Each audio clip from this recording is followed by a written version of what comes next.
제가 그 작년 10월 말일쯤에 이렇게 선교 영상을 보내드렸었는데 못 보셨다고 그러셔갖고 선교 영상을 먼저 하나 이렇게 보여드릴게요.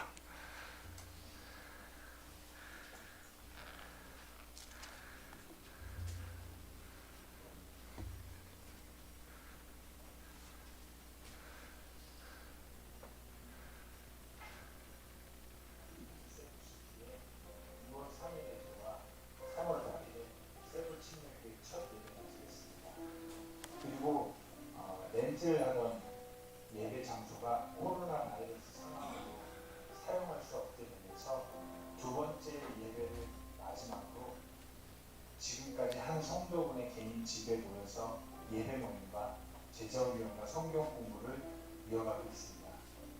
첫 예배를 준비하면서부터 단 한 번도 경험해 본 적이 없는 그런데 상황으로 제 개인적으로 신이 확신되기도 하였습니다. 그런데 아무런 사역도 일도 할 수 없고 군인과 경찰을 통해서 세부 지역의 전면 봉쇄가 되면서 주유는 물론 주중에도 전혀 모일 수 없는 상황이 오기도 했습니다. 함께 모이는 모든 지체들도 지금이 인생의 가장 큰 위기의 시기라고 말하기도 하였습니다.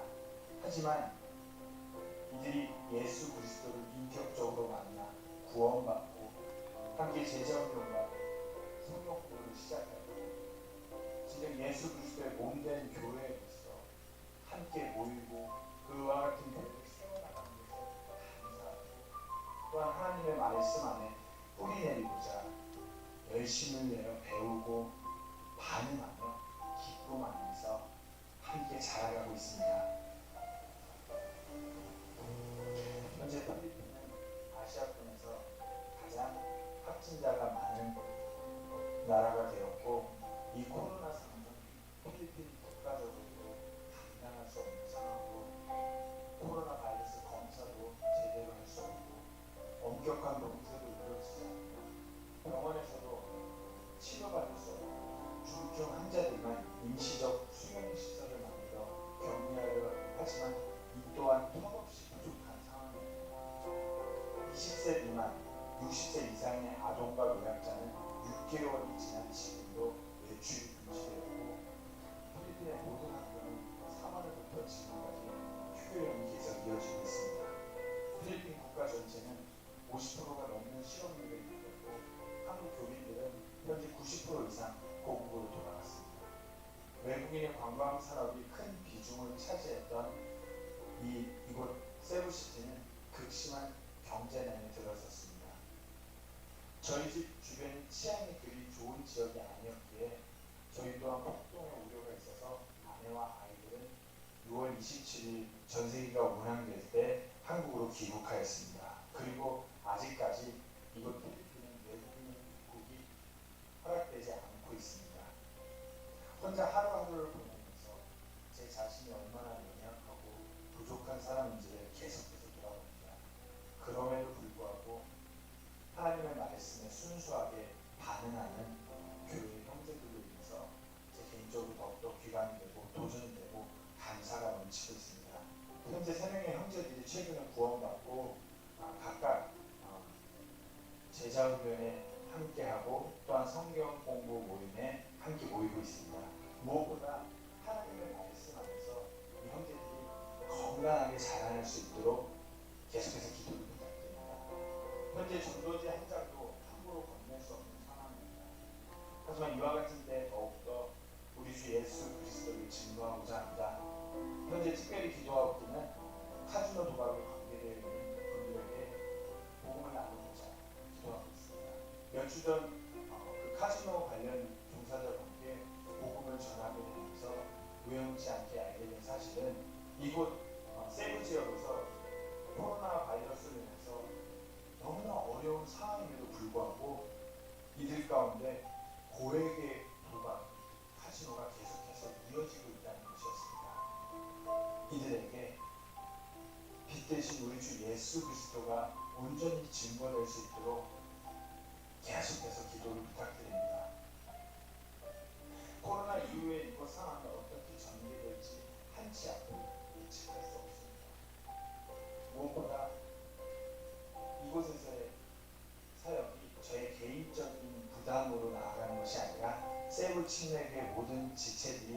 한 마음으로 이곳 세부 지역에서 지역교회로서 빛과 소금의 역할을 감당하는 것 같은 이 교회로 온전히 세워질 수 있도록 성도님들의 기도를 간절히 부탁드립니다.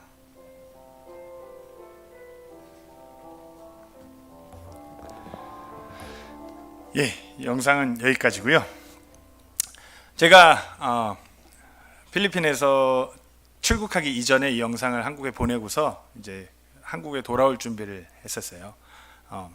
이유인즉슨 제가 사역자로서 목회자이기 전에 한 아내의 남편이자 아이들의 아버지인데 이렇게 계속해서 그 남편으로서 아버지로서 그 자리를 지키지 못한다면 목회자로서도 그 자리에 서 있을 수 없는 것 같아서 성도님들하고 형제들이랑 이 얘기를 했었어요. 그러니까 목사님 곧 열릴 것 같으니 들어가셔서 가족들이 이렇게 꾸려갖고 다시 돌아오십시오 이랬는데 그 상황이 지금까지 왔습니다.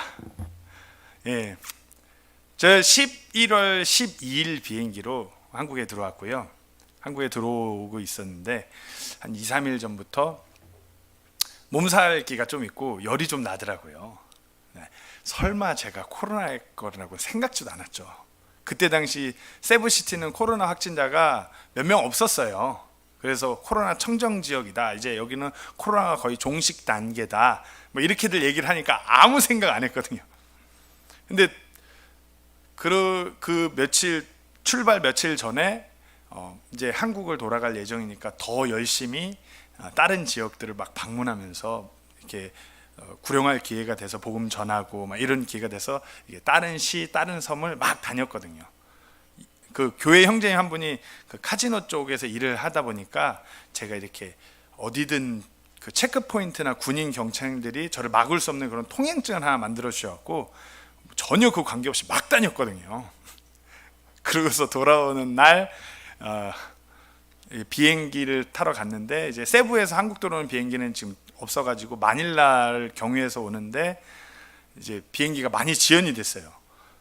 마닐라 공항에 도착했는데 이제 한국 가는 비행기를 타려고 그랬는데 커넥팅 플라이트이 아니어갖고 국내선에서 나가갖고 국제선 공항으로 다시 들어와갖고 해야 되는데 지연이 돼갖고 출발 5분 전에 도착한 거예요.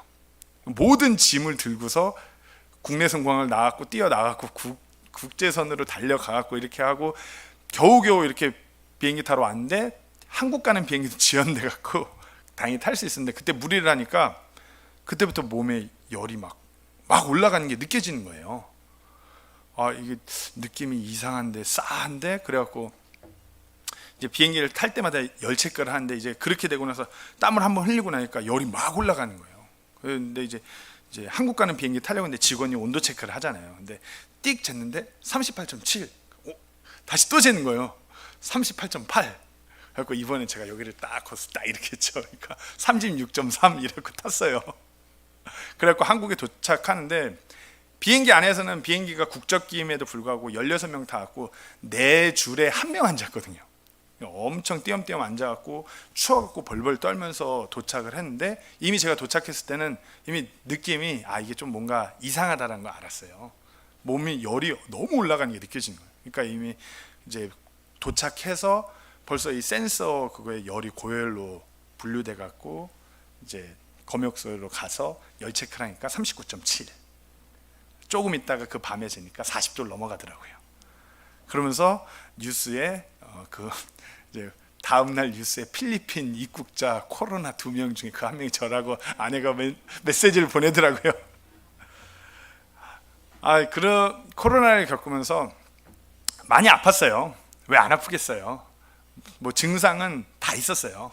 근육통, 복통, 설사, 두통 뭐 하다못해 저는 누워 있어도 아팠고 디스크도 터진 줄 알았어요. 그래갖고 잠도 1시간 이상을 자질 못하고 그러니까 3, 4일 만에 체중이 한 7kg 가까이 빠지더라고요. 그래서 지금은 살이 엄청 많이 10kg가 찐 거예요. 지금 거의. 근데 치료센터에서 나왔을 때는 정말 말랐었거든요. 상상이 안 가시죠? 근데 참 감사한 것이 정말 많은 교회가 많은 성도님들이 저를 놓고 기도해 주는 걸 느끼는 것이 그렇게 증상이 많이 올라왔음에도 불구하고 저는 한 3, 4일 지나니까 체력이 올라오더라고요. 두통도 좀 가시고 이게 좀 두통도 가시고 잠도 좀 잘 수 있고 체력이 올라오니까 좀 다시 이제 먹기 시작하니까 또 이제 체력이 올라와서 이겨내면서 한 일주일이 지나고 나서부터는 정말 컨디션이 점점 올라오는 게 느껴지더라고요. 그러면서 저는 감사하게도 보통 외국 나갔다 들어오면 격리 기간 며칠이죠? 14일이죠. 저는 14일 만에 13일 만에 퇴원했어요. 참 좀 감사하게도. 그래서 거의 6개월 가까이, 5개월이 훨씬 넘어갔고 이제 6개월 가까이 된 기간 만에 가족들을 만나고 그런 시간을 보냈습니다. 제가 현지에서의 상황을 좀 말씀드리면, 아까 영상을 보셨다시피 저희가 작년 2월에 필리핀에 들어갔습니다. 그때 당시도 코로나가 있긴 있었어요. 예. 근데 필리핀이 행정 구조상 상당히 대처가 늦기 때문에 입출국이 그때는 전혀 문제가 되지 않았고요. 그래서 2월에 들어가서 이제 살 집과 살 거처, 이제 생활할 수 있는 터반을 만들고 3월 8일에 첫 예배를 드리고 두 번째 예배를 드리고 그 다음 날부터 이제 지역 봉쇄가 시작됐어요. 그러니까 이제 저희가 예배 드렸던 장소는 시가 틀려요. 걸어서도 충분히 갈 수 있을 만한 장소임에도 불구하고 시가 틀리니까 체크 포인트가 생긴 거예요. 아무나 넘어갈 수가 없어요. 의료 종사자나 이제 특정한 누군가만, 이런 사람들만 넘어갈 수 있으니까 이제 그 장소를 쓸 수가 없게 된 거예요. 그러면서 예배 모임도 가정집에서 계속 드리게 됐고요.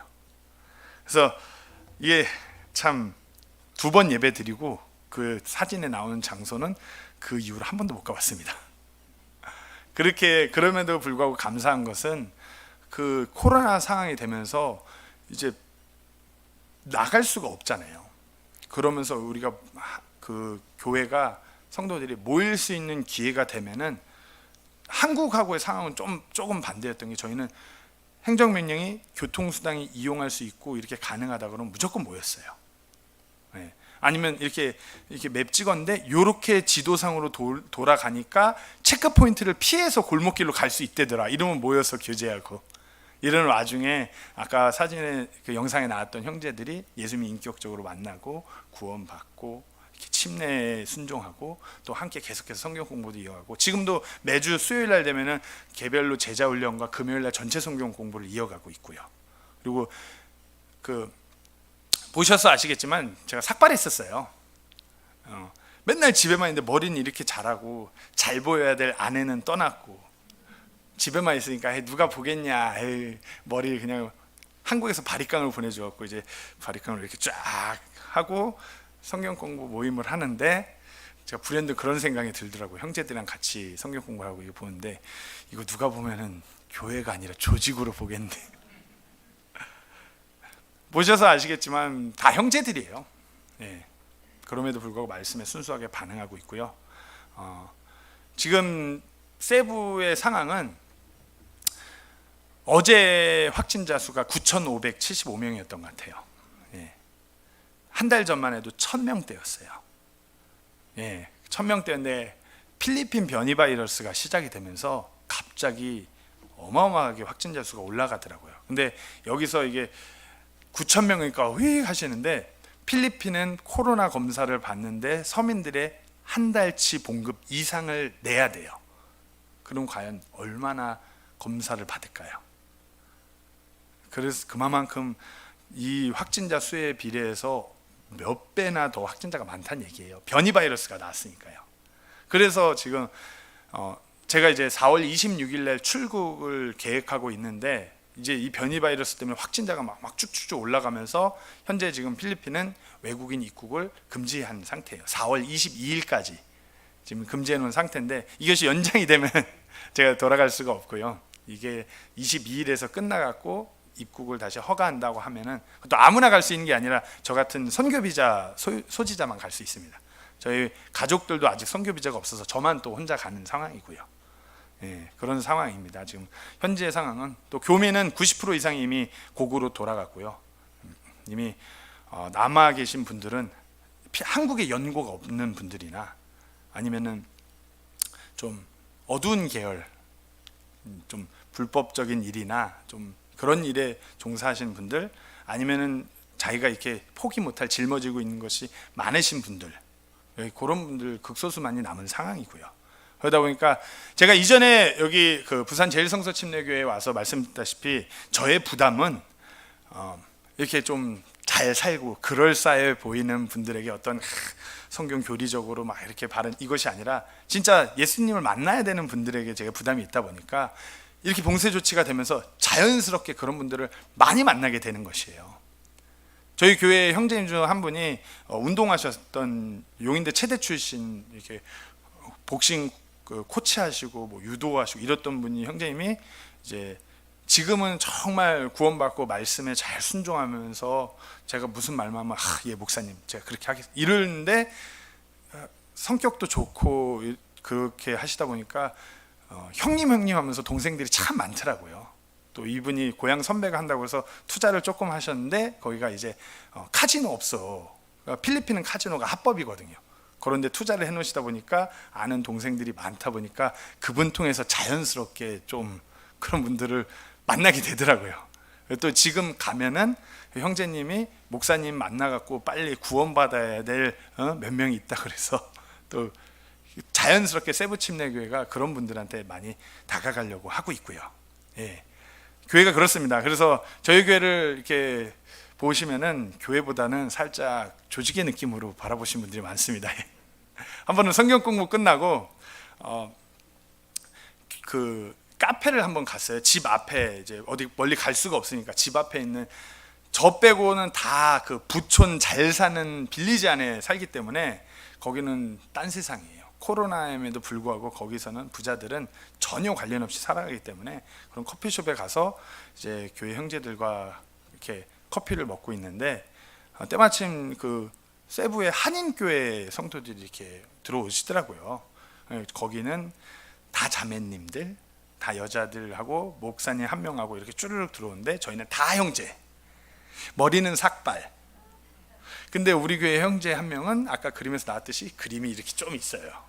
그리고 여기 좀 그 형제님 계속 저한테 목사님 막 이러고 있고 그러니까 그쪽 교회에서 이런 건 잘 들리잖아요. 속닥속닥거리는 소리. 목사래. 막. 저보고 목사라 그러니까 목사래 막 이러고 다 쳐다보시더라고요. 제가 봐도 목사 목회자 안 같은데 남들이 보면 어떻겠어요. 그런 외관상 그런 교회입니다. 예. 하지만 무엇보다 말씀드린 거는 이제 막 구원받고 정말 말씀에 반응하고 제가 그런 분들한테 부담이 있고 우리 교회가 그렇게 나아가야 됩니다 하면은 거기 형제님은 그 카지노 가서 야 너도 빨리 목사님 만나갖고 천국 가야지 막 이렇게 말씀하시는 그런 분들이세요. 그러다 보니까 자연스럽게 그렇게 만나게 되고 감사하게도 그렇게 만나게 되면서 또 이렇게 뭐 교회에 더해지는 분도 계시고요. 코피노 가정도 교회에 또 더해지게 되고요. 참 그런 분들한테 이렇게 다가가려고 노력하고 있는 교회 지금 그렇게 이어져 가고 있습니다. 그래서 4월 26일 날 들어가는 걸 놓고 기도 좀 많이 부탁드립니다. 예, 뭐 제 개인적으로는 육신적으로는 조금 연장이 돼도 좋을 것 같긴. 우리 아이들 크는 모습을 직접 와서 보니까 너무 좋더라고요. 이제 쌍둥이 되는 5살이고 저희 첫째는 11살인데 이렇게 아버지로서 옆에서 그 이렇게 5개월 텀을 두고 들어와서 보니까 애들이 갑자기 너무 말을 능숙하게 잘하고 있고 화장실을 혼자 가더라고요. 그런 모습을 보는 것이 너무 감사함에도 불구하고 이게 또 예수님 앞에 다시 섰을 때 뭐라도 하나님 제가 그래도 하나님 일을 하기 위해서 이렇게라도 했습니다라고 내세울 거라도 조금이라도 있어야 될 것 같아서 이렇게 또 혼자 들어가고자 기도 중에 있습니다. 그래서 무엇보다도 또 잘 귀국할 수 있도록 그런 안전을 위해서 기도해 주시고 무엇보다도 저희 아내를 위해서 저희 가족을 위해서 기도를 많이 부탁드립니다. 애들 셋을 혼자 케어하고 있었어요. 한 번은 막내는 그 쌍둥이인데 막내가 조금 더 많이 아파요. 그러니까 한 번은 코로나 상황에 막내가 많이 아파갖고 입원을 했는데 애 셋을 데리고서 병원에 입원해갖고 혼자서 그렇게 할 정도로 제가 한국에 치료센터에서 나와가지고 이렇게 집에 왔는데 막내가 아파갖고 제가 같이 막내 데리고 병원에서 한 4일 5일 이렇게 지내보니까 얘만 하나 데리고 있는데 쉽지 않은데 셋 데리고 있었다니까 야 이거 엄청나더라고요. 그래서 또 아이들이 정말 이 상황 가운데 또 아버지가 또 자리를 비우는 상황에서 엄마가 혼자 케어를 해야 되는데 정말 건강할 수 있도록 또 기도를 부탁드리고요. 또 필리핀에서의 많은 혼들이 진정 예수님을 만나야 되는 것 같은 사람들이 예수님을 만나고 정말 사망에서 생명으로 돌아올 수 있도록 계속해서 기도를 부탁드립니다. 예, 말씀을 나누면서 그 안에 조금 더 그런 상황이나 이런 간증을 조금 더 하기 원합니다. 디모데전서 2장 1절에서 4절 말씀을 함께 보시겠습니다. 디모데전서 2장 1절에서 4절 말씀입니다.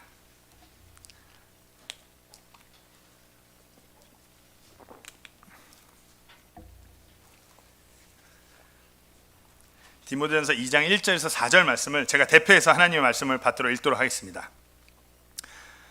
그러므로 내가 권면하노니 무엇보다 먼저 모든 사람을 위하여 간구와 기도와 중보와 감사를 드리되 왕들과 권위를 가진 모든 사람을 위하여 하라.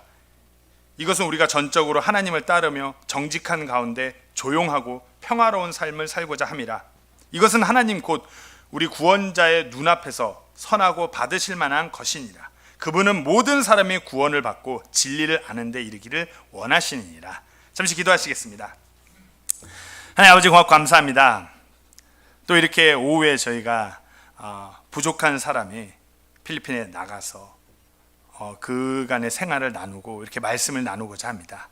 아버지 이 시간 가운데 또한 함께해 주시옵시고 아버지 무엇보다도 아버지께서 높여주시고 아버지께서 영광 받아주시는 그와 같은 시간이 될 수 있도록 성령께서 저희와 함께하여 주시옵소서. 이 시간을 간절히 아버지께 부탁드리며 예수님의 이름으로 기도드립니다. 네. 제가 말씀드렸다시피 저희는 3월 8일날 첫 예배를 드리고 두 번째 예배에 봉쇄가 되면서 참 어려웠어요. 왜 쉽겠어요? 제가 잘 웃는 스타일이고 되게 잘 웃는 상입니다. 그렇죠? 그래서 별로 안 힘든 것처럼 말한다고 다들 말씀하시는데 저 개인적으로 많이 힘들었어요. 아이들도 필리핀에서 있는 한 석 달은 집안에만 있었어요. 나갈 수가 없었거든요. 외출 금지. 집안에만 있고 막 지나가다 보면은 막 군인들이 몽둥이 들고서 막 이렇게 다니면서 돌아다니는 사람 다 체크해 갖고 아까 잠깐 이렇게 PT 체조 비슷한 거 하는 사진 나왔죠. 그게 이렇게 통금 시간이랑 이렇게 코딩이라고 그래서 홀수 짝수에만 이렇게 나가고 아니면 뭐 통행증 있어야 나가는데 그 어기고 나가는 사람들 그 전문 용어로 개장이라고 그러는데 개장 같은 창살에 다 우르르 태워갖고 저는 광장 같은 데서 얼차려 줘요. 벌금 물거나 아니면 얼차려 주거나 그런 상황이었습니다. 그리고 교회적으로는 저희가 가정집에서라도 모여야 되는데 주일에 차량 운행을 금지시켜 버렸어요. 모든 차량 운행이 금지돼 버린 거예요. 걸어서 갈 수가 없다 보니까 자연스럽게 또 모일 수가 없어서 정말 차로는 5분 10분 거리에 있는 지체들하고 온라인으로 모여서 그렇게 예배를 몇 주 또 드렸었습니다.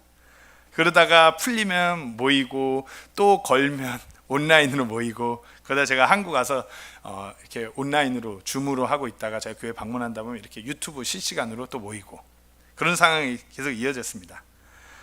그래서 외국인으로서 제가 거기서는 외국인이기 때문에 또 그 키가 필리핀은 상당히 큰 편이거든요. 그러니까 되게 부의 상징같이 살도 통통하니 그러다 보니까 저희가 그렇게 잘 사는 동네, 치안이 좋은 동네 살지 않다 보니까 폭동의 우려가 있었어요. 너무 먹을 것이 없다 보니까 이제 막 ATM기 앞에서 돈 뽑고서 강도 사건도 많고요. 또 교회 형제님이 ATM기에 돈 뽑으러 갔는데 바닥이 빨갛게 돼 있어갖고 아 누가 여기다 뭐 음식 국물 흘린 거야. 근데 앞에 사람이 야 앞에서 돈 뽑으니 칼 맞았어. 막 그런 일들이 이제 비일비재 막 의리의리한 그게 아니라 이제 돈 때문에 먹고 살 게 힘들어지니까 그런 일들이 많이 벌어지면서 저도 가족들이 걱정이 되죠. 왜 안 걱정이 되겠어요. 코로나도 걱정이 되는데 치안이 많이 걱정이 되더라고요. 그래서 그러니까 제가 개인적으로는 1대1로 붙으면 저는 보호할 수 있을 것 같은데 4명 데리고서 이렇게 하자니 힘들 것 같아갖고 아내랑 얘기하고 끝에 이와 같은 상황이 계속 되겠냐, 한두 달 있으면 분명히 안정세로 찾을 거다. 그래서 먼저 들어가 있으면 내가 가서 같이 데리고 다시 들어오자 이래갖고 먼저 간 게 지금까지 이렇게 된 것이에요. 예. 한 번은 근데 또 날씨는 또 왜 이런지 태풍이 12일 동안 7번이 왔어요. 예. 이 엎친 데 덮친 게 경제적으로 너무 힘든데 태풍이 오면서 이제 뭐 사람들 인식에는 코로나가 대수냐는 시기에 자꾸 자리 잡아져 버리는 것이에요. 저희 집 앞에 과달루페라는 조그마한 하천이 있는데 집중호우가 오면서 필리핀에 못 사는 사람들이 그런 하천에 수상가옥을 짓고 살거든요. 집중호우가 쏟아지면서 하천이 범람했어요. 산채로 매장이 되어서 이 하천이 범람이 되면서 하천 그 아래 하류 쪽에 흙이랑 그런 더미가 다 쌓여버린 거예요. 그래갖고 모든 사람들이 투입돼갖고 생매장된 사람들 시신을 꺼낸다고 그런 광경을 직접 보기도 하고요. 그리고 도로 곳곳에서는 이제 국어라는 아이들이 너무 많이 늘었더라고요. 차 신호대기 하면 애들이 와서 이제 똑똑똑거리고 이러면서 이래요. 나 먹을 것 좀 달라고, 돈 좀. 그래갖고 제가 그런 애들이 많이 보여서 집에 이렇게 과자를 이제 아이들이 있다가 떠나고 난 뒤라 과자를 이렇게 있는 거를 다 봉지에 다 바리바리 해갖고 그런 애들 주려고 일단 또 이렇게 우르르 와갖고 이렇게 하길래 과자를 딱 던져줬어요. 이렇게 건네주니까 과자를 딱 봤더니 갑자기 과자 봉다리 이만하니까 딱 봤더니 바꾸서 저를 딱 보고 나서 이렇게 보고 이렇게 보더니 갑자기 막 달리는 거예요. 이거 왜 이러지? 그러니까 갑자기 저쪽에서 아이들이 우르르 쫓아가는 거예요. 근데 더 웃긴 건 딱 봐도 저보다 나이 있는 아저씨도 저기서 쫓아 뛰는 거예요. 참 안타까운 상황이죠. 예. 그 외에도 정말 많은 일들이 있었어요. 주위를 둘러봐도 그저 답답하고, 공항에서 아니나 다를까 가족을 보내면서도 너무 감정이 좀 그렇더라고요. 참 이게 첫째 낳았을 때는 미국에서 공부하고 일한다고 첫째 크는 걸 잘 못 봤는데 쌍둥이들은 옆에 놓고 크는 걸 보니까 너무 좋았거든요. 근데 이제 공항에서 이렇게 보내려고 하니 마음이 너무 그랬는데 그렇게 이별을 하고 집에 왔는데 그 택배 문화가 우리나라는 2, 3일이면 오잖아요. 필리핀은 기억에서 잊혀질 때 택배가 와요. 애들이 너무 집에만 있는 게 안쓰러워서 제가 애들 장난감을 택배로 이렇게 주문했는데 그게 애들 공항 델타 지고 왔는데 도착해 있는 거예요. 너무 가슴이 아픈 거예요. 그러면서 눈물도 나고 혼자 있는 시간이 많다 보니까 생각을 많이 하게 되죠. 도대체 이 상황은 뭔가? 세상이 왜 이렇게 돌아가고 있는 것인가? 그러면서 또 한편에 드는 생각은 과연 이와 같은 때, 이와 같은 상황에서 그리스도인이라면 우리가 어찌해야 될까? 그런 고민을 많이 했어요. 이 혼란스럽고 너무 어려운 때인데 이와 같은 때 우리가 어떻게 해야 될까? 이것은 비단 뭐 필리핀뿐만 아니라 전 세계적으로 이제 코로나라는 그 바이러스 하나로 막 다 쑥대밭이 돼가고 있는데 이와 같은 상황에 우리가 어떻게 그리스도인으로서 바로 서서 나아가는 것이 맞는가? 그런 생각을 많이 했었어요. 혹시 답을 아시나요? 우리가 그리스도인인데 과연 이와 같은 상황에 어찌해야 될까요? 예수 그리스도의 그 보혈의 공로로 구원받고 몸된 교회에서 지체로 하나님의 말씀 안에서 그렇게 살아가고 하루하루 나아가는 우리 그리스도인들이 이와 같은데 어찌해야 될까요? 어찌 보면 오늘 본문의 디모데전서에서 사도 바울은 디모데에게 어찌 보면 우리가 겪고 있는 이와 같은 상황보다 더 어려운 상황에 있는 디모데에게 서신을 썼어요. 바울은 1장에서 디모데에게 디모데를 에베소에 보낸 이유와 자신의 간증, 그리고 디모데에게 그곳 에베소에서 선한 싸움을 싸워야 한다. 어떤 자들처럼 믿음에서 파선하는 것이 아니라 믿음과 선한 양심을 꼭 붙들고 선한 싸움을 싸워라라고 이렇게 격려했어요. 그리고 오늘 본문 2장을 시작하면서 어찌해야 될지에 대해서 강하게 얘기하죠. 어찌 보면 디모데는 연소한 목회자였어요. 너무나 어려운 상황 가운데서 어찌할 바를 모르는 디모데였기 때문에 바울이 이와 같은 서신을 보낸 것이 분명합니다. 그러면서 영어로 보면은 디모데를 권면할 때 exhort라는 이렇게 해야 된다는 권면이라고 쓰여져 있는데 이 단어를 쓰는데 이와 같이 표현을 써서 합니다. I exhort therefore. 보통은 therefore가 문장의 앞에 나와야 되는데 I exhort가 먼저 나오면서 이것을 강조하죠. 내가 너를 권면한다는 것을 강조하는 것이에요. 이렇게 꼭 간절하게 디모데야, 내 아들과 같은 디모데야, 이 상황에 꼭 이렇게 해야 된다라고 이것을 강조하면서 I exhort therefore. 근데 우리 본문에서는 그러므로 내가 권면하노니인데, 근데 영어로 보면 I exhort가 먼저예요. 내가 권면하노니 그러므로 이렇게 강조하는 것이에요. 나도 다 겪었고 어려운 상황을 다 겪어봐서 내가 아는데 내 아들 디모데야, 이와 같은 상황에는 꼭 이렇게 해야 돼, 이렇게 말하고 있는 것이에요. 진정 어려운 상황 가운데 바울이 이 서신을 보낼 때는 AD 65년에서 67년경쯤이라고 봐요. 혹시 이 시기에 이 모든 지역을 다스렸던 황제가 누구였는지 아시나요? 이렇게 말씀하시면 어렵죠. 저는 설교할 때 정말 쉬운 질문만 해요. 검은 고양이? 그렇죠. 다 아시네요.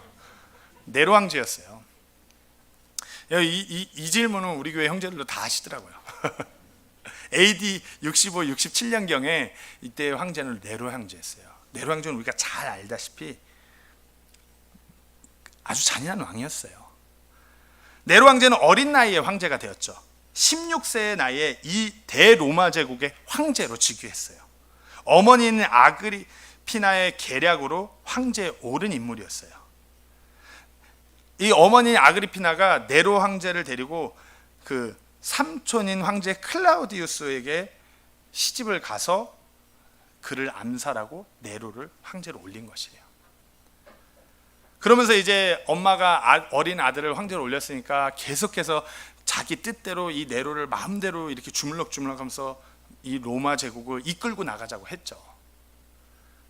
근데 이제 역사의 기록을 보면은 훌륭한 네로가, 그래서 역사의 기록을 보면 훌륭한 철학가로부터, 엄마 때문에 그 철학가로부터 배웠어요. 그래서 아주 뛰어난, 아주 철학을 아주 잘 알고 나를 충분히 운영할 수도 있고 그런 황제가 네로인데, 네로 황제는 나라 이렇게 그 제국을 운영해 나가고 황제로서 이런 것보다는, 그거보다는 이제 연예인으로서 노래하고 막 이런 걸 하는 걸 너무 좋아했던 황제였어요. 그런 것만 하고 싶었는데 엄마가 자꾸 이래라 저래라 하니까 이제 그 엄마의 그 아들이라고 엄마를 암살해요. 그러면서 26살이 되면서 이제 자기 하고 싶은 대로, 어떤 황제로서 그런 철학가들한테 배운 대로 이 제국을 운영해 나가는 것이 아니라 막 이제 공연을 일삼으면서 다니기 시작하는 거예요. 그러면서 사람들로부터, 백성들로부터 이렇게 노래하고 공연하고 나서 받는 환호와 인기에 완전 취해버린 황제가 바로 네로 황제였어요. 근데 하루는 이제 그렇게 공연을 계속하고 64년경 7월쯤에 이렇게 됐는데, 어디 가서 공연하고 이렇게 소식을 들었는데 로마가 이제 어마어마하게 타고 있다라는 소식을 듣게 되는 것이에요.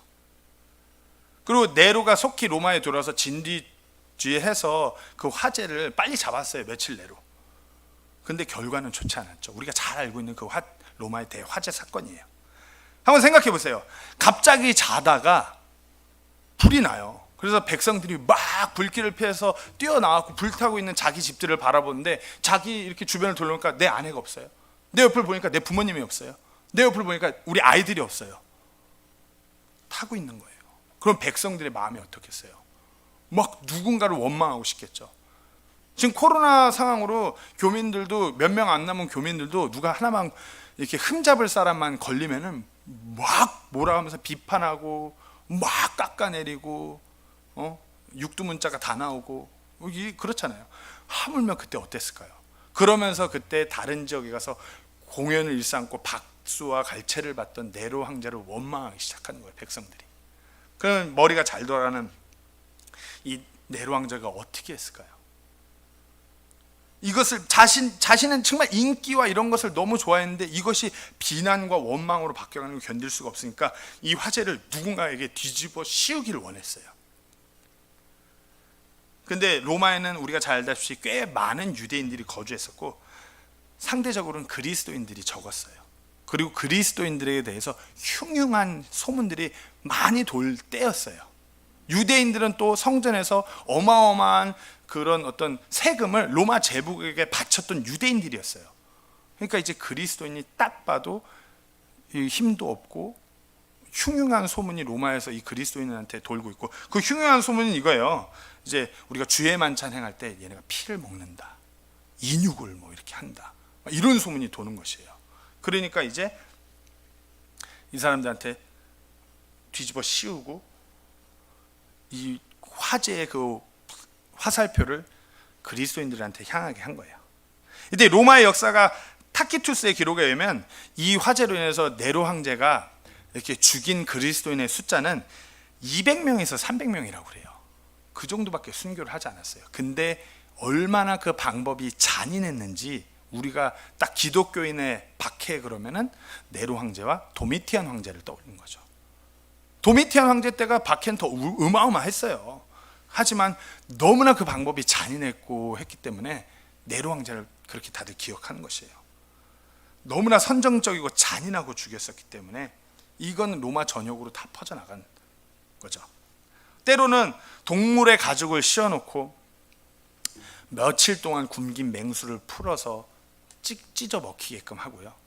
아니면 십자가에 매달고 산채로 태워서 밤에 어두운 그 로마를 밝히는가 하면 뭐 너무 선정적인 것 같은 로마의 문화를, 음란적인 문화를 이렇게 공연하게끔 별의별 방법을 다 해서 네로 황제 기간에 어떻게 보면 바울을 비롯한 초기 교회 지도자들이 대거 순교를 했어요. 자, 그래서 다시 들어와서 디모데전서 쓰인 시기가 언제라고 그랬죠? AD 65년에서 67년경이에요. 그러면은 로마의 대화재는 64년에 있었어요. 그러면 이 65년 디모데전서를 바울이 디모데에게 이 서신을 쓸 때의 상황이 어느 정도인지 그림이 그려지시나요? 에베소는 로마 제국의 대표 수도 중인 하나였어요. 그 대표 수도 중인 하나의 그 중심 수도인 에베소에서 로마 제국의 황제 숭배와 그런 제국주의가 아주 만연한 그 에베소에서, 그리고 어부들이 많고 아주 거친 사람들이 많기로 소문난 이 에베소에서 연소한 디모데가 목회를 시작했어요. 바울이 그 디모데에게 서신을 쓴 것이에요. 디모데가 어땠을까요? 연소한 나의 그 어려운 상황 가운데, 어려운 지역에서. 그래서 에베소서 6장 12절 13절을 보면은 이런 기록이 있죠. 우리는 살과 피와 맞붙어 싸우지 아니하고 정사들과 권능들과 이 세상 어둠의 치리자들과 높은 처소들에 있는 영적 사악함과 맞붙어 싸우느니라. 그러므로 너희가 악한 날에 능히 버티어 내고 모든 일을 행한 뒤에 서기 위해 하나님의 전신갑주를 취하라. 에베소 상황이 이랬어요. 너무 힘들어요. 상황적으로. 그리스도인으로서 에베소에 있는 게 너무 힘든데 그 자리에서 목회를 하는 것이 디모데였던 것이에요. 음란하기도 말할 것이 없고요. 부유하기 때문에 더욱더 사람들이 음란한 그런 문화를 쫓아가고요. 에베소라는 그 뜻 자체가 욕망과 소망이라는 뜻이에요. 이런 지리적인 입장의 에베소는 어떤 무역의 요충지고 고대 세계의 허영의 시장이라고 불릴 정도로 그렇게 사람들의 육신적인 것들로 완전 만연해 있는 그 장소.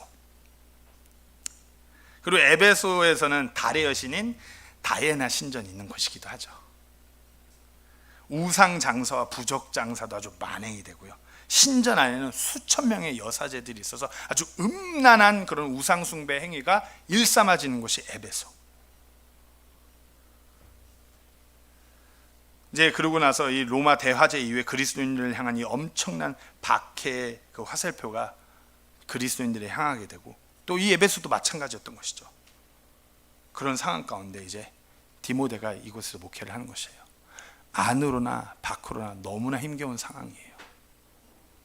바울은 이전에 에베소에 3년간 머물며 사역했기 때문에 이 에베소가 어떤 지역이라는 걸 정확히 알고 있었어요. 그렇기 때문에 자신과 15년가량 함께했던 동역자이자 아들과 같은 디모데를 정말 그렇게 걱정했던 것이었고요. 그러면서 오늘 본문 서신 2장 1절에 이렇게 쓰여져 있죠. 그러므로 내가 권면하니 무엇보다 먼저 모든 사람을 위하여 간구와 기도와 중보와 감사를 드리되. 디모데야, 너 진짜 상황이 어렵지. 너 거기서 목회하려니까 너무 힘들지. 이와 같은 상황에 어찌해야 되는지 내가 꼭 이렇게 해야 된다고 권면해. 이와 같은 상황에 이렇게 힘겹고 어려울 때는 무엇보다 모든 사람을 위하여 간구와 기도와 중보와 감사를 드려야 된다고 바울이 디모데에게 이렇게 권면한 것이에요. 모든 사람을 위하여 기도하라고. 그럼 어떻게 기도해야 될까요? 우리가 오늘 본문 4절 말씀에 보면 그분은 모든 사람이 구원을 받고 진리를 아는 데 이르기를 원하시느니라. 이렇게 기도하라고 바울이 권면한 것이었어요.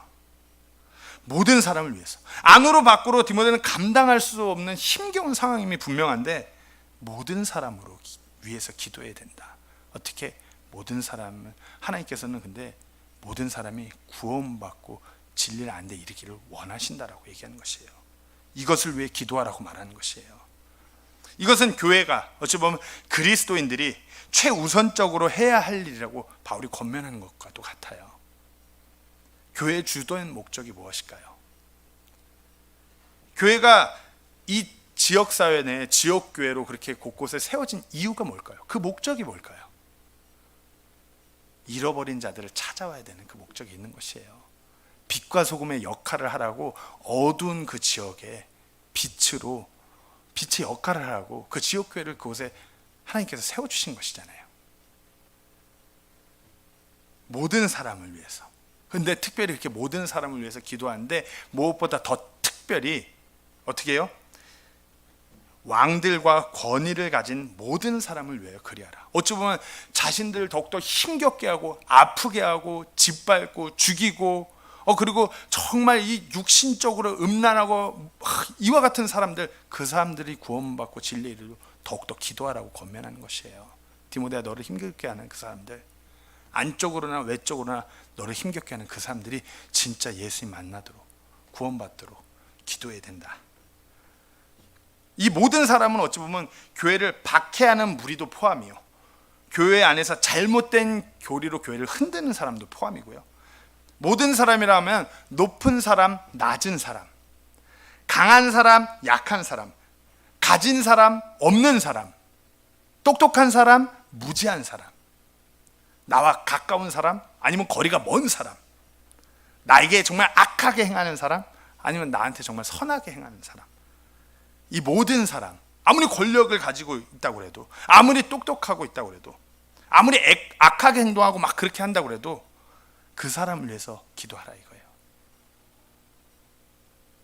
왜냐하면 예수님께서는 나뿐만 아니라 모든 사람을 위해서 십자가에 못 박혀 돌아가신 것이니까요. 그것이 하나님께서 원하시는 기도고, 그렇게 기도할 때 평화를 갖고 온다라고 말씀하시는 것입니다.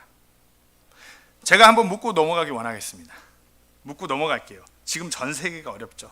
코로나라는 상황으로 모든 교회가 너무 힘겨요. 뭐 예배 하나 드리는 것도 이렇게 힘들게 하니, 교회 안으로 밖으로 내가 좋아하던 싫어하던, 아니면 내가 아는 사람 모르는 사람, 내가 보면 정말 이가 갈리는 그와 같은 사람, 그 모든 사람, 그와 같은 사람이 구원받기를 간절히 기도하고 계신가요?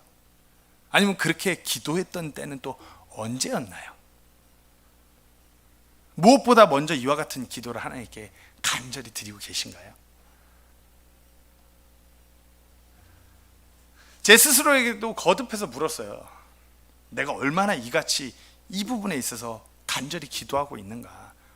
내가 무슨 성경 교사로, 무슨 성경의 어떤 깊은 해박한 지식을 전달하는 성경 교사가 아니라 정말 그와 같은 사람들에게 복음을 전하겠다고 그와 같은 곳으로 나아가는 사람인데 나는 얼마나 이와 같이 기도하고 있는가? 상황이 많이 어렵죠. 근데 내가 얼마나 기도하는가? 필리핀에서 안타까운 사람들의 모습을 보면서 많은 한숨을 내쉬면서 나는 얼마나 그 사람들이 무엇보다도 예수님을 만나야 됨을 위해서 기도했는가? 안타까운 제 자신을 발견하더라고요. 한 번은 제가 말씀드렸듯이 카페에서 그렇게 형제들과 이렇게 커피를 마시고 있는데, 우리 형제들이 다 흡연을 일삼다가 이제 저희가 담배 끊으라는 소리가 아니라 정말 우리가 그리스도인으로서 예수님을 닮아가고 성화되는 삶을 살아야 된다고 이렇게 성경 공부를 하는 와중에 이제 점차 다들 담배를 끊으시면서 제가 뭐라도 좀 돕고자 자꾸 뭐가 땡긴대요. 저는 담배를 안 펴봐서 잘 모르는데 자꾸 뭐가 이렇게 땡겨요. 그래서 원두 커피 마시는 습관을 제가 원두 커피를 좋아하다 보니까 이렇게 드립하고 막 이런 커피 마시는 습관을 들이다 보니까 커피를 자주 마셨거든요. 그래서 이렇게 카페에 가 있었는데 아까 말씀드렸다시피 그런 불법 대형 저택에서 불법 도박이 이루어졌었어요. 왜냐하면 모든 행정명령으로 밖으로 나갈 수가 없는데 그 와중에 불법 저택에서 한국 사람들이 하루에 억 단위의 돈이 오가는 도박을 일삼았거든요. 소위 전문 용어로 그거를 정키빵이라고 하더라고요. 그런 조직 사람들을. 그렇게 이제 카페에서 커피를 마시고 있는데 그 정키 받은 사람들이 그 카페에 내려오게 된 거예요.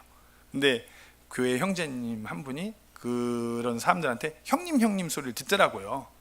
그렇게 돼서 우연치 않게 이렇게 그런 열댓 명의 사람들이 카페에 온 걸 보게 됐는데 제가 그때 영화의 한 장면을 봤습니다.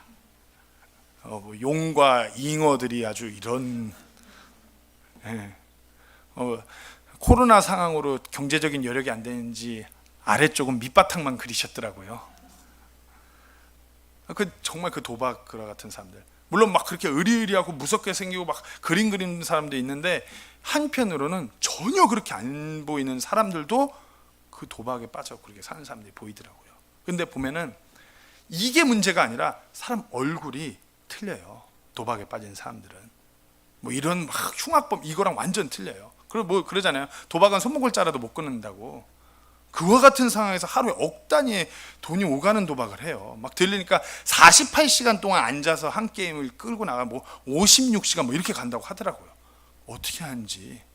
뭐 교대로 잠도 잠깐 자가면서 뭐 그룹으로 뭐 그런 사람들을 보니까 제가 말씀드렸다시피 그와 같은 사람들한테 진짜 부담이 있어요. 근데 제가 실제로 우르르 다니는 그와 같은 사람들 보니까 감당이 안 되더라고요.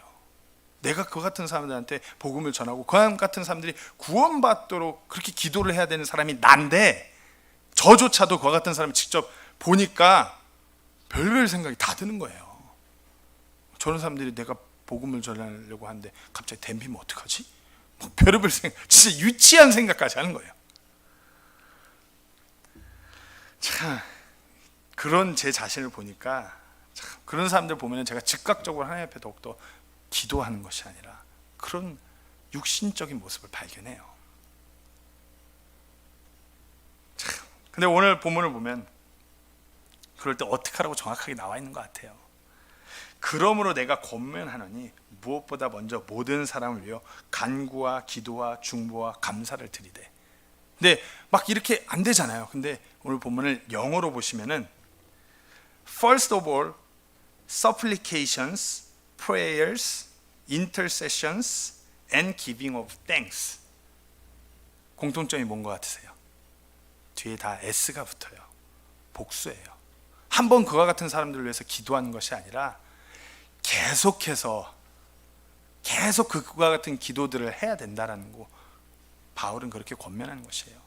저도 육신적으로 봐서 그와 같은 사람 처음 봤는데 막 기도가 먼저 안 나니까 막 자괴감에 빠져 있는데 무엇보다도 그럴 때마다 다시 내 마음을 하나님께로 이끌고 그와 같은 사람들이 구원받고 진리를 아는 데 이르도록 내가 계속 기도해야 된다고 말하는 것이에요. 어려운 상황에 정말 급변해가는 이와 같은 상황에 교회는 무엇보다도 이와 같은 기도로 나아가야 되는 것이 교회인 줄 믿습니다. 어떻게 기도하느냐? 간구와 기도와 중보로 감사로. 근데 간구가 기도고 기도가 중보고 감사 기도 다 똑같은 단어라고 봐도 무방해요. 기도예요. 그럼에도 불구하고 바울이 이 네 가지를 나누어서 간절히 권면한 것은 이와 같이 어려운 상황에 모든 사람을 위해 놓치고 있었던 그 모든 사람을 그 기도를 다시 한번 일깨워주고 회복시키고자 한 것입니다. 첫 번째로 간구입니다. 간구는 필요한 것을 공급하실 수 있는 그분께 구하는 것이에요. 간단해요. 그죠? 필요를 공급하시는 그분. 디모데가 이와 같은 상황에 저 사람들에게 복음을 전하기 위해서, 저 사람들이 구원받기 위해서 그 필요가 많아요. 구해야 될 것이 많은 것이에요. 그러니까 하나님께 공급하실 수 있는 그 하나님께 구하라고 바울이 말하는 것이에요. 정말 자신을 박해하고 힘들게 하고 교회 안에서 교회를 뒤흔들고 이와 같은 사람들도 구원받기 위한 필요가 있다는 것이에요. 그 사람들을 위해서도 그 사람들의 그 구원을 위하여 그와 같은 필요를 위하여 공급하시려고 하시는 그분께 구하라고 바울이 그렇게 얘기하는 것이에요. 어찌 보면 상황이 너무 힘들어서 디모데가 이런 부분에 무감각해져 가는 걸 수도 있어요. 우리도 그렇잖아요. 상황이 너무 어려우면 우리가 메인 thing is 메인 thing인데 가장 중요한 것이 주된 것이 가장 중요한데 때때로 상황이 어려우면 잊어버려요. 내 육신의 내 코앞에 정말 급변해가고 어지러워져가는 세상에서 자꾸만 나만 살자고 그러는 모습으로 나아가게 바빠요. 그래서 그와 같은 간구를 바울이 디모데에게 상기시켜 줍니다. 두 번째로는 기도입니다. 성경에서 기도란 단어는 누구에게만 향해서 쓰여졌죠? 오직 하나님께만 기도라는 단어가 쓰여졌어요. 간구는 하나님 이것이 필요합니다. 기도는 뭐죠? 그 필요를 공급하실 수 있는 유일한 그분께 나아가라고 얘기하는 것이에요. 어떤 사람의 필요를 위해서 그것을 허락할 수 있는, 줄 수 있는 사람한테 가서 간구하는 건 누구한테나 가서 간구할 수 있어요. 저희 아들도 저한테 와서 아빠, 제가 이번에 맥도날드 햄버거가 먹고 싶어요. 감자튀김 먹고 싶어요. 저한테 간구하는 거잖아요. 저한테 할 수 있어요. 근데 여기서 바울이 디모데에게 말하는 기도는 유일하게 모든 것을 하실 수 있고 모든 것을 공급하실 수 있는 그분께 온전히 그분을 향하여 기도하라고 말하는 것입니다. 그분과 소통하라고, 그분과 함께 이렇게 기도하면서 이 문제를 그분께 아뢰라고. 너가 해야 할 일, 저 사람들이 구원받도록 네가 예수 그리스도를 선포해야 되는 그 일에 있어서 너무나 많은 필요가 있고 너무나 어려운 것인데 이것을 나한테 묻고 이런 것이 아니라 하나님께 기도하라고 그렇게 권면하는 것이에요. 그리고 그 다음 중보입니다. 모든 사람을 위하여 간구와 기도와 중보. 우리가 중보한다는 말 많이 쓰잖아요. 중보. 그럼 중보한다는 단어를 어떻게 정의할 수 있을까요? 중보는 그냥 간단하게, 저는 이렇게 무식한 스타일이라 단순하지 않으면 잘 알아듣지를 못해요. 어려운 문자 쓰고 육두문자면 저는 한국말도 안 되고 영어도 안 되고 하다못해 필리핀 현지어도 잘 안 돼요. 그리고 어려운 문자 쓰면 잘 못 알아들어요. 중보, 그러니까 중보가 도대체 무슨 말이지 참. 중보를 그래서 제 딴에 저를 이해시키려고 간단하게 얘기하면 뭘까 해보니까 중보라는 것은 간단하게 함께하는 것이에요. 예수님께서 우리의 중보자시잖아요. 우리와 함께 하셨잖아요. 육신을 믿고 이 땅에 오셔서.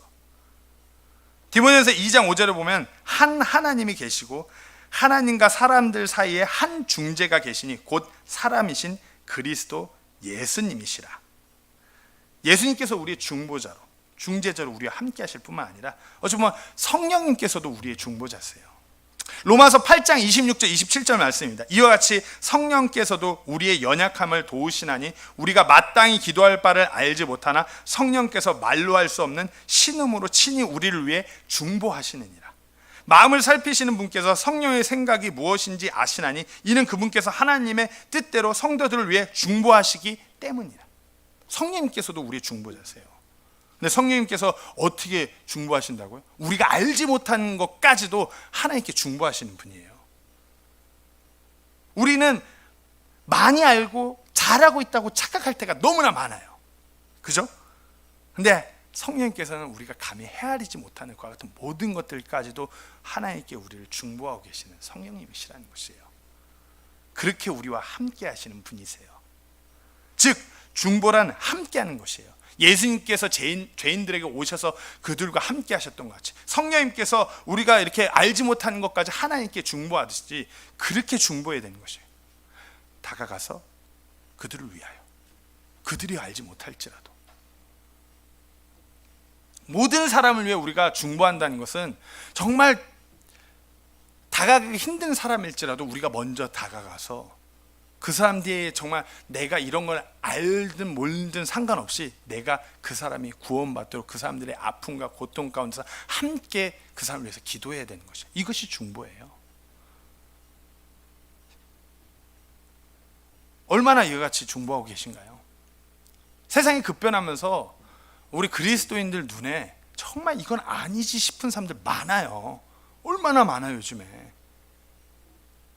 근데 그와 같은 사람들이 보일 때 그 사람들이 정말 이렇게 사망을 향해 가고 있는 정말 고통 가운데서 예수님이 누군지 알지 못하고 하나님이 누군지 알지 못하고 복음이 무엇인지 몰라서 복된 소식이 뭔지 몰라서 그렇게 사망 가운데 고통스러워하는데 그것을 위해서 내가 얼마나 그들과 함께하며 그 고통 가운데 예수님을 만나게 하기 위해 그리스도를 그 사람들이 받아들이게 하기 위해서 믿게 하기 위해서 얼마나 중보하고 계시냐 이거죠. 얼마나 함께하고 계세요. 얼마나 그와 같은 사람들이 정말 그 사망에 있음으로 인해서 그 사람들은 알지 못해요. 자신들이 사망에 있어서 죽음을 향하여 가고 있다는 걸 몰라요.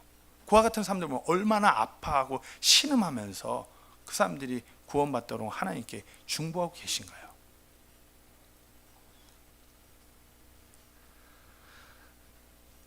참 그렇습니다.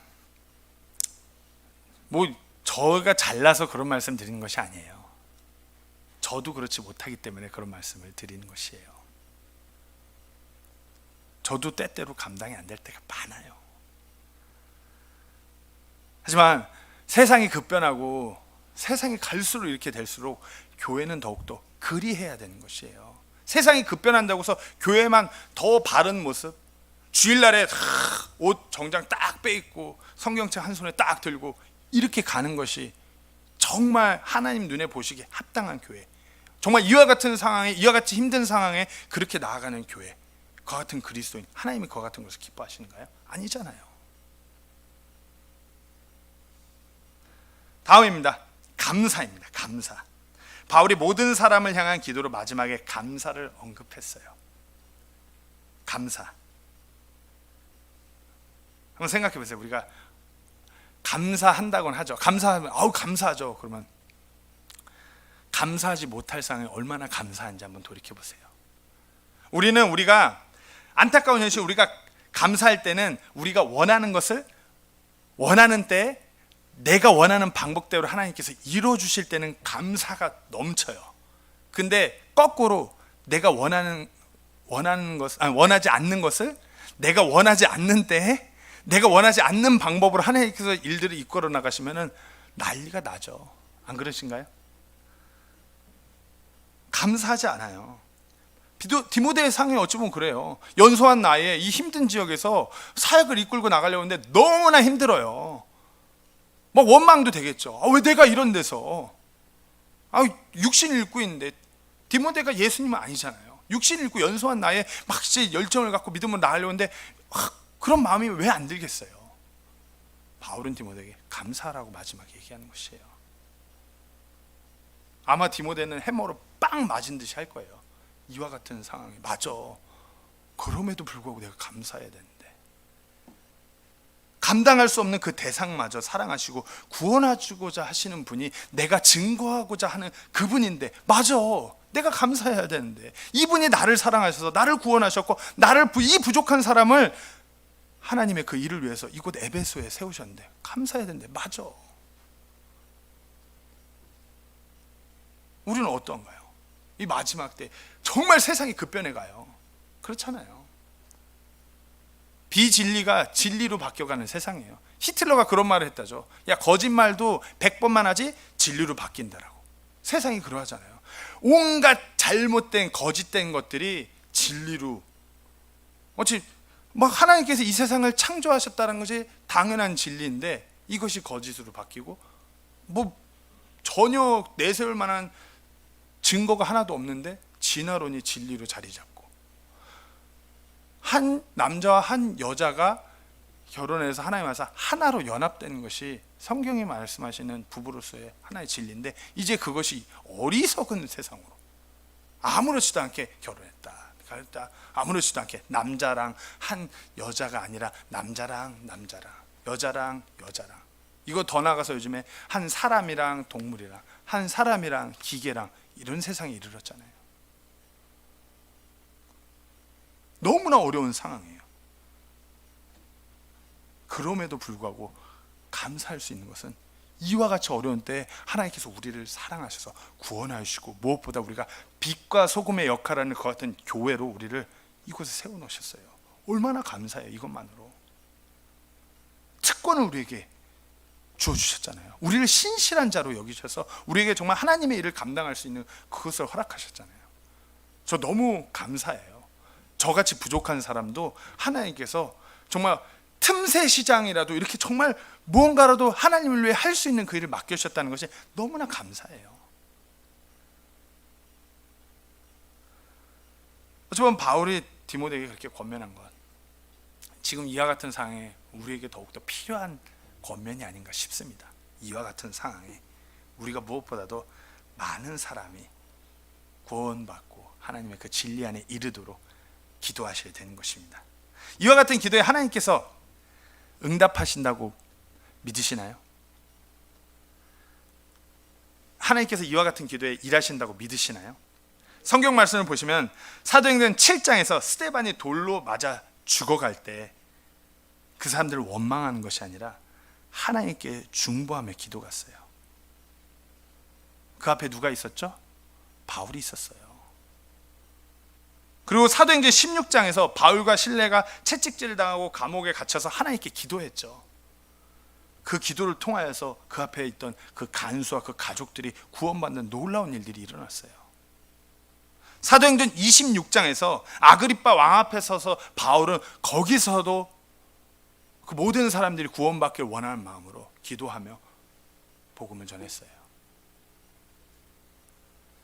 바울은 어찌 보면 자신의 상황이 어떠하든지 간에, 자신의 앞에 누가 있든지 간에 그 사람들을 향하여 하나님의 마음으로 그 사람들이 구원받도록 기도하며 그 일을 하라고 말하는 것이에요.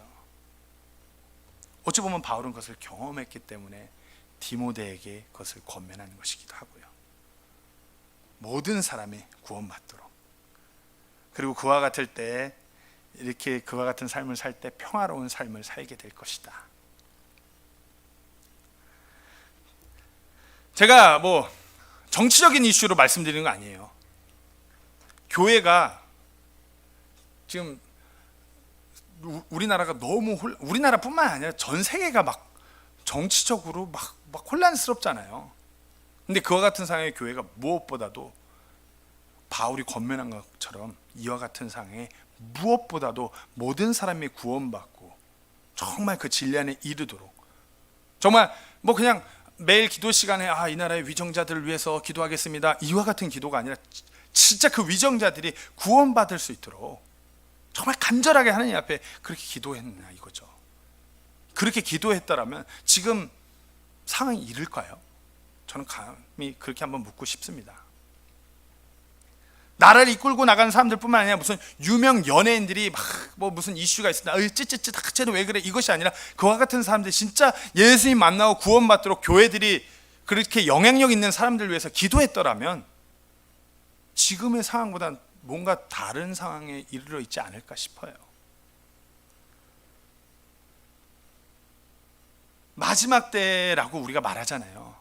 마지막 때라면 우리가 누군가를 비판하고 손가락질하고 막 목소리를 높이기보다는 이와 같이 마지막 때 혼란스럽고 급변해가는 어려운 상황이 이르렀을 때 우리가 무엇보다도 정말 구원받아야 될 사람들, 예수님을 믿지 않고 사망을 향해 가고 있는 그 사람들 위해서 기도해야 되는 거 아닐까요?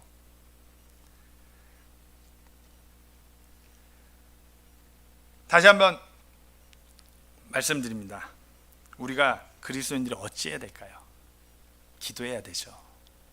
그래서 제가 그래서 그 김기정 필리핀 선교사가 이와 같은 상황에 기도해야 된다고 해서 빨리 모여. 그날이 올수록 저희가 모임을 폐하지 말고 더 모여야죠. 마스크 쓰시고. 제가 행여나 저희 교회 형제들이 자꾸 모이면 마스크 안 쓰고 그러길래 요즘에 맨날 모이면 마스크 꼭 쓰셔야 된다고. 모든 사람이 구원받기를 우리가 그 기도를, 그렇게 그와 같은 모임을 폐하지 않고 이어가야 되는 것이에요. 이와 같은 상황에 어찌 보면 누군가가 정말 그와 같은 사람들이 구원받도록 기도하는 그런 것들을 소홀히 행하는 거예요. 그거 죄일 수도 있다는 생각 안 해보셨나요? 야고보서 4장 17절에 보면은 너희가 선을 행하는 것이 무엇인지 알면서 그것을 행하지 않으면 뭐라고요? 너희 개인에게 그것이 죄가 된다고 그랬어요. 우리가 하나님께서 보존하신 성경을 붙들고 있어요. 하나님의 진리의 말씀을 붙들고 있어요.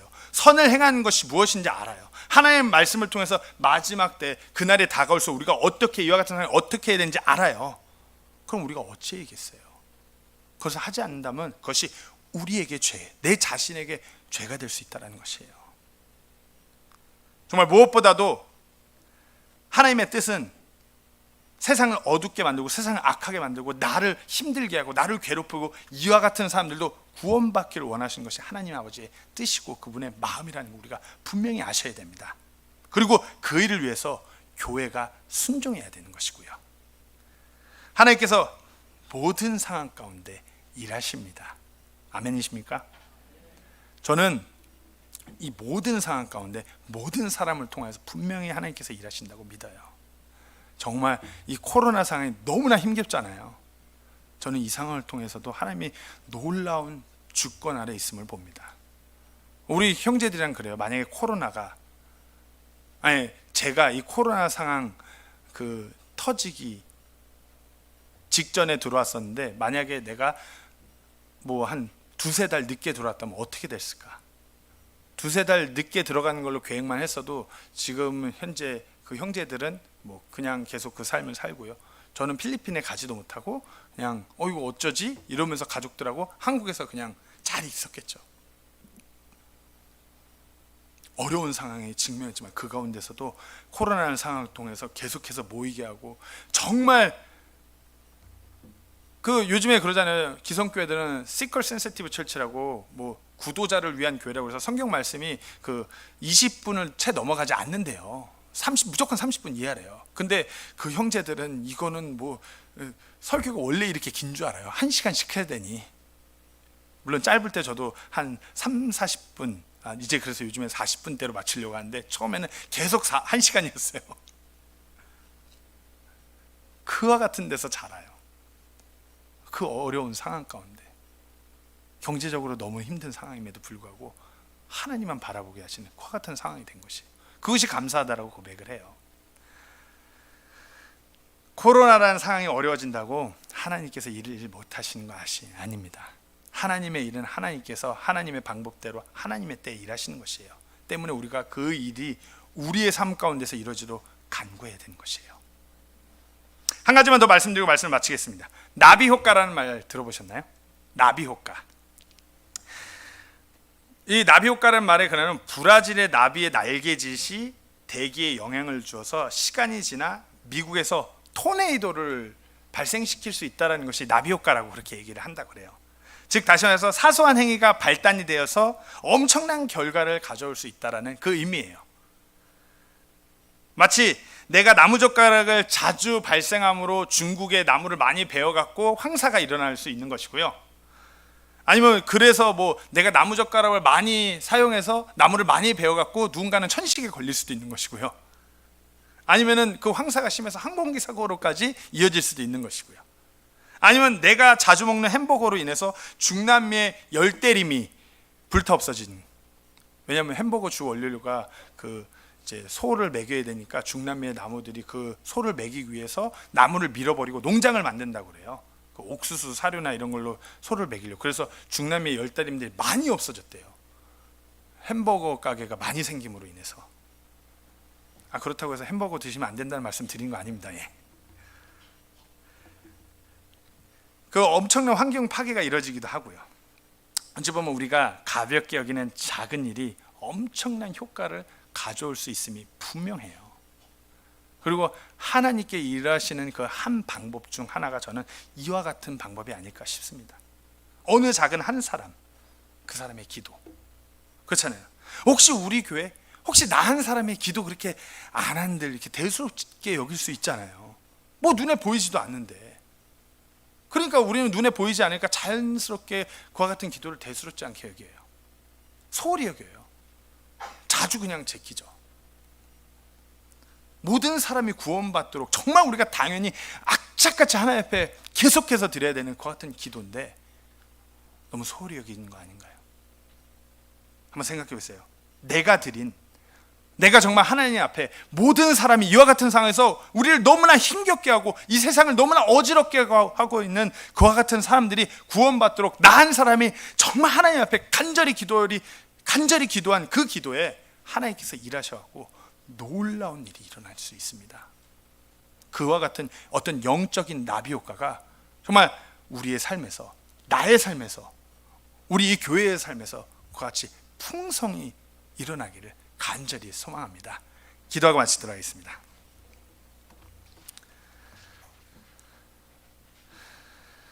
하나님 아버지, 세상이 너무나 어렵고 급변해 가는 것을 바라봅니다. 아버지, 세상이 아무리 어지럽고 아무리 힘겹고 때로는 너무나 우리의 눈앞에 절망적인 상황으로 펼쳐질지라도 우리가 마땅히 하나님 앞에서 해야 할 그 일들을 행하며 나아갈 수 있도록 이끌어 주시옵소서. 아버지, 우리 주변에 세상을 악하게 이끌고 나를 너무나 힘들게 하는 많은 사람들이 있습니다. 하지만 그와 같은 사람들이 예수님을 만나지 못하여서 늘 사망에 거닐고 정말 고통 가운데 있다라면 무엇보다도 우리가 그 사람들을 위해 하나님 아버지께 간절히 기도함으로 나아가는 우리가 모두 될 수 있도록 그렇게 인도하여 주시옵소서. 아버지, 정말 작은 나 한 사람의 기도를 통하여서 중정으로 놀라운 하나님의 일을 이뤄내는 것 같은 역사가 일어날 수 있도록 아버지 함께하여 주시옵소서. 아버지, 진정 우리가 예수님 앞에 다시 섰을 때 그와 같이 이 작고 작은 나 한 사람의 그와 같은 기도에, 그와 같은 삶의 열매에 대해서 예수님 앞에 회개보고하는 그와 같은 영화로운 순간에 맞이할 수 있도록 아버지, 우리의 삶 가운데서 늘 놀랍게 일하여 주시옵소서. 모든 것에 감사드리며 이 모든 말씀 예수님의 이름으로 기도드리옵나이다.